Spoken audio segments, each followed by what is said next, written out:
umukinyi yaranze urukino ni umukinyi Raoul Byamungu yashobora gutsinda ibitsindo bibiri, akaba ari umukinyi wa Bumamuru.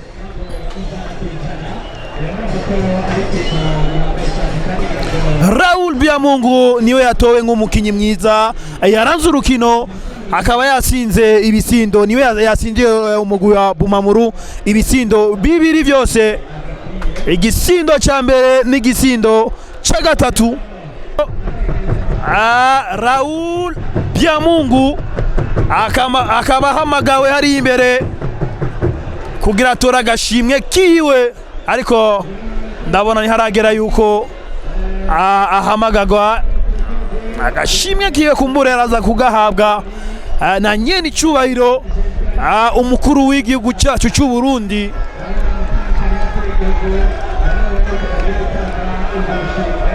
Nyene icubahiro rero umukuru w'igihugu cyacu cy'u Burundi ari kumwe na honorable Reverien Ndikuriyo.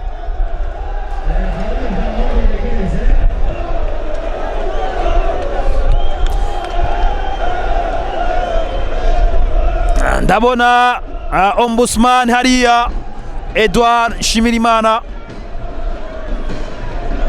ndabona umushikiranganji w'intwaro yo hagati ariwe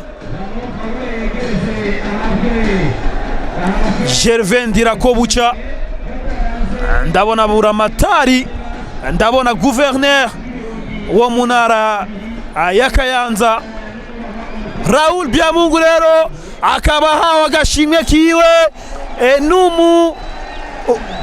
utambukanyi wa nyene icubahiro umukuru w'igihugu cyacu cy'u Burundi Angeline Ndayishimiye. Raoul Byamungu, félicitations.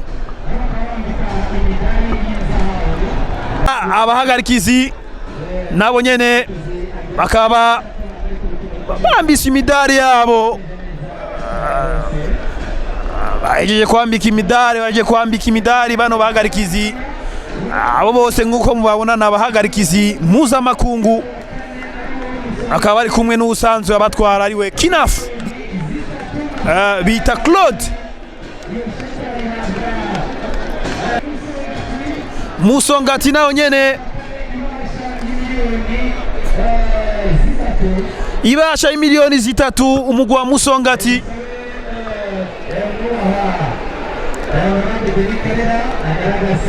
Honorable Denis Karera niwe yagiye gutora agashimwe canke ibasha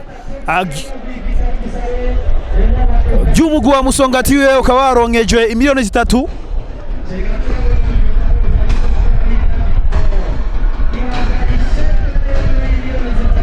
Vitalo na nyene ikaba ihawe isheke ry'amafaranga y'amarundi ashika ku miliyoni zitatu.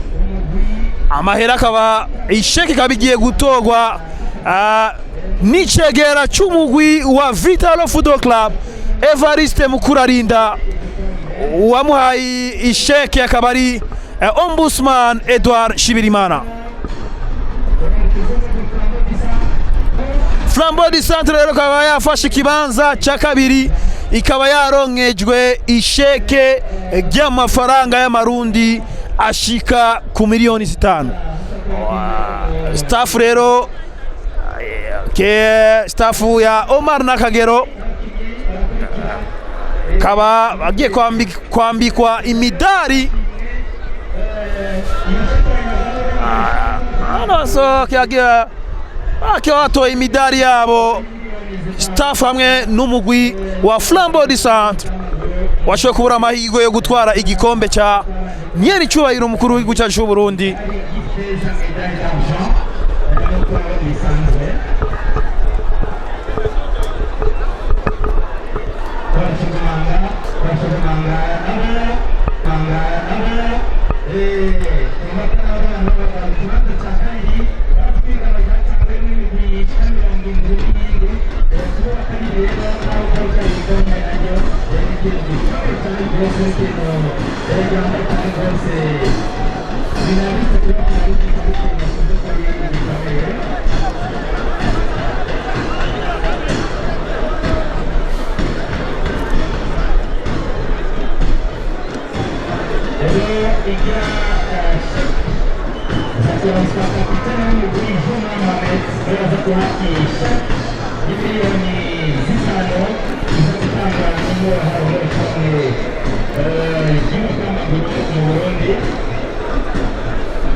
Juma Mohamed rero akaba ariwe agiye guhabwa isheke ry'amafaranga y'imiliyoni 5 y'amarundi na honorable Reverien Ndikuriyo asanzwe atwara ishyirahamwe k'umupira w'amaguru.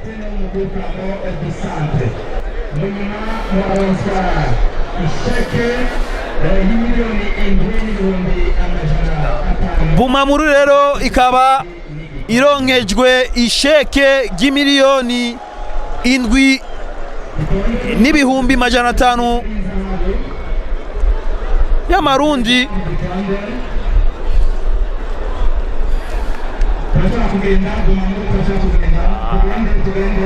Menyereza wa Bumamuru niwatanguye ariwe Ezekiel Ndikuriyo, akaba ari nawe yatowe nk'umumenyereza yaranze ukwezi kwa gatatu kwa Primus League. Akaba yariyo bako habwa imidari rwa Bumamuru.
Raoul Biamungu rero niwe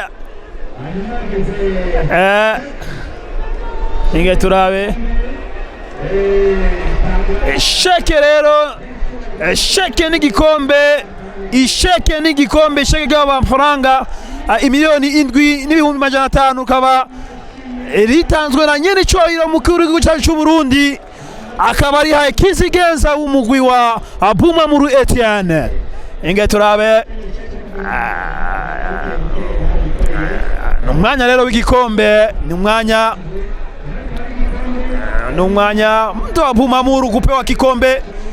Mheshimiwa Rais wa Jamhuri ya Burundi Evariste Ndayishimiye akikipandisha kikombe pale, akipandisha kombe anakumpa nahodha wa timu ya Bumamuru Etienne. Bumamuru akifurahia ushindi mnono, wakipiga kabisa, wakifunga timu ya Flambeau du Centre kwa mabao, kuifunga timu ya Flambeau du Centre mabao 3-1. Bumamuru pale wakisherekea ushindi wao wa bao 3-1 dhidi ya Flambeau du Centre. Rais wa Jamhuri ya Burundi Evariste Ndayishimiye akiwa pia na viongozi vingine, akiwa pia na viongozi wengine hapa akisalimia pale watangazaji, akisalimia mashabiki mbalimbali. Bumamuru wanasherekea ushindi wao. Bumamuru wanakwenda kuwakilisha Burundi kwenye michuano ya CAF Confederation Cup, wakiwa pia na Message Ngozi ambaye itaiwakilisha Burundi kwenye michuano ya Champions League.